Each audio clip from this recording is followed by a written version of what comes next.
Hello everyone, this is me Naumita और आप सभी को नौमिता टुडू लर्निंग में स्वागत है। दोस्तों, अभी हम लोग देखेंगे यूनियन एंड इट्स टेरिटरी। मतलब कि संघ, हमारा भारत एक संघ है, हमारा इंडिया एक संघ है, यूनियन है, और इनका जो क्षेत्र है उसको हम लोग देखेंगे। तो ये जो यूनियन है, यूनियन और टेरिटरी, इनका जो क्षेत्र है ये लिखा हुआ है दोस्तों हमारा आर्टिकल 1 से 4 तक। आर्टिकल 1 से 4 तक बात करता है किन के बारे में, तो यूनियन एंड इनके जो टेरिटरी है, क्षेत्र है, उसके बारे में बात करता है। तो अभी हम लोग देख रहे हैं दोस्तों आर्टिकल 1। आर्टिकल 1 क्या कहता है? आर्टिकल 1 कहता है दोस्तों इंडिया या भारत एक यूनियन है स्टेट्स का।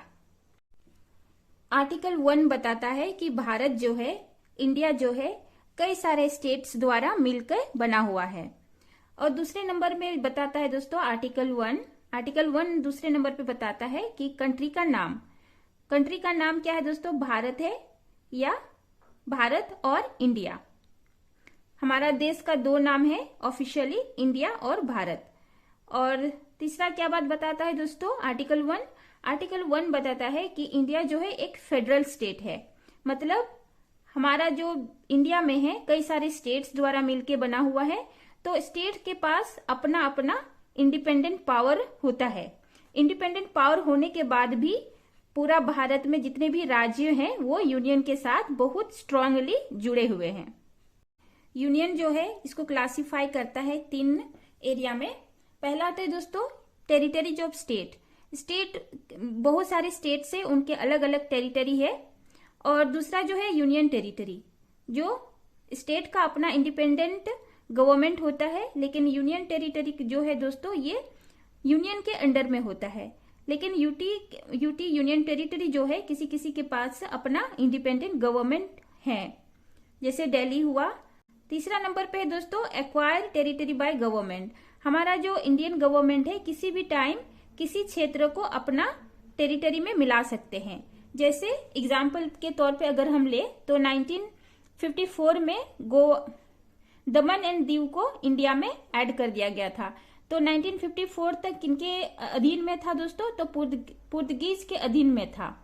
और गोवा एंड दमन दीव को 1961 में इंडिया के साथ जोड़ दिया गया था, जो कि पुर्तगीज के अधीन में था। और गोवा जो है दोस्तों 1987 में पूरा स्टेट का दर्जा मिला था। और पुदुचेरी भी 1954 में, जो फ्रांस के अंडर में था, इंडिया में मिला दिया गया था। अभी हम लोग आगे देखेंगे आर्टिकल 2 किनके बारे में बात करता है। दोस्तों आर्टिकल 2 जो बात करता है पार्लियामेंट को एम्पावर करता है, पार्लियामेंट को पावर देता है कि हमारा जो इंडिया है, यूनियन है, उसमें नए स्टेट को मिला सकते हैं या नए स्टेट को वो क्रिएट कर सकते हैं। कोई नया जो टेरिटरी है, मान लिया चाइना के एरिया से, पाकिस्तान के एरिया से, या फिर बांग्लादेश के एरिया से कुछ टेरिटरी जो इंडिया में मिलना चाहता है, तो हमारा जो पार्लियामेंट है पूरे कानून के साथ इंडिया में उसको मिला सकते हैं। और ये जो आर्टिकल 2 है दोस्तों, हमारा पार्लियामेंट को यही 2 पावर देते हैं कि न्यू स्टेट जो है इंडिया में मिला सकते हैं, या नया स्टेट को वो स्टैब्लिश कर सकता है या क्रिएट कर सकता है। आर्टिकल 3 बात करता है दोस्तों एग्जिस्टिंग स्टेट के बारे में। जो हमारा इंडिया में ऑलरेडी स्टेट है, राज्य है, उसके बारे में बात कर रहा है। तो आर्टिकल 3 में जो पहला जो बात कर रहा है दोस्तों, ये नए स्टेट को बना सकता है। मतलब जो एग्जिस्टिंग स्टेट है उसको 2 स्टेट बना सकता है, जैसे आंध्र प्रदेश से तेलंगाना को अलग कर दिया गया था। या तो फिर दोस्तों 2 स्टेट को वो एक स्टेट बना सकता है। तो ये पावर आर्टिकल 3 में है। दूसरा जो पावर है दोस्तों, इंक्रीज कर सकता है एरिया को। किसी पर्टिकुलर स्टेट का जो एरिया है उसको बढ़ा सकता है। दूसरा जो है एरिया को खत्म भी किया जा सकता है। जो स्टेट है उसको, उसका जो स्टेट का दर्जा है उसको भी खत्म कर दिया जा सकता है।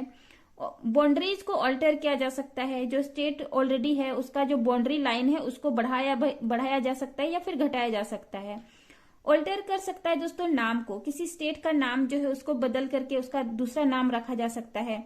दोस्तों हम लोग ने जो अब देखा आर्टिकल 3 में, जो स्टेट का जो एरिया है, बाउंड्रीज है, उसको घटाने बढ़ाने का जो प्रोविजन है, पार्लियामेंट में जो बिल पास किया जाता है, तो बिल को पार्लियामेंट में लाने से पहले दोस्तों प्रेसिडेंट का रिकमेंडेशन लेना बहुत जरूरी है।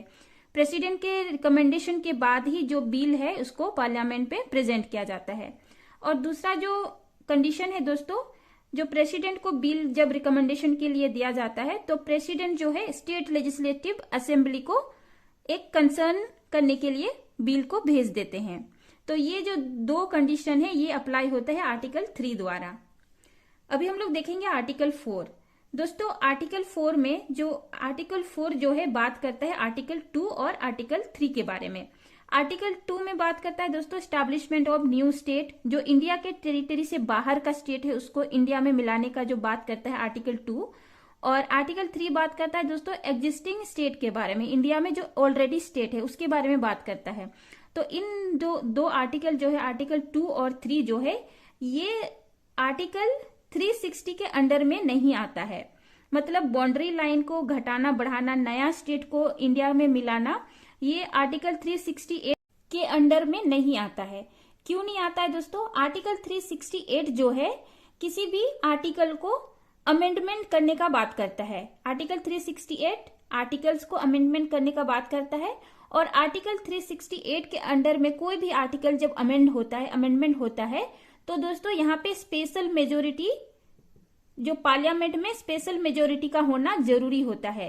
लेकिन जब आर्टिकल 2 और 3 के तहत जो बाउंड्री लाइन को अमेंड किया जाता है, उसको घटाया बढ़ाया जाता है, तो दोस्तों पार्लियामेंट में जो सिंपल मेजोरिटी का जरूरत पड़ता है। सिंपल मेजोरिटी से किसी बाउंड्री लाइन को, किसी स्टेट का नाम को बदला जा सकता है या बाउंड्री को बढ़ाया जा सकता है, घटाया जा सकता है सिंपल मेजोरिटी के द्वारा या तो फिर ऑर्डिनेंस के द्वारा। तो इसीलिए दोस्तों ये जो आर्टिकल 2 और 3 जो है ये आर्टिकल 368 के अंडर में नहीं आता है। दोस्तों हमारा जो कंट्री है, हमारा कंट्री के स्टेट्स को रिक्रिएट करने के लिए 3 बहुत इंपॉर्टेंट कमिटीज बने थे। पहला तो है एस के धार कमेटी, दूसरा है जेवीपी कमेटी और तीसरा है फजल अली कमेटी।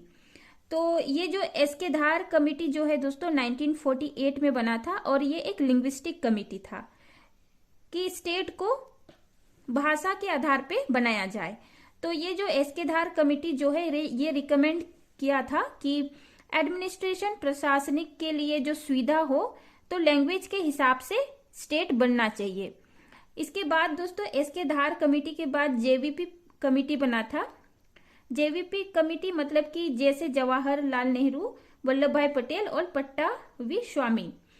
पट्टावी सीतारमैया, ये जो 3 लीडर थे हमारे, इनका एक कमेटी बैठा था जो कि ये जो लिंग्विस्टिक बेसिस पे जो स्टेट बनाने का रिकमेंडेशन जो दिया गया था एस के धार कमेटी द्वारा, उसको रिजेक्ट कर दिया गया।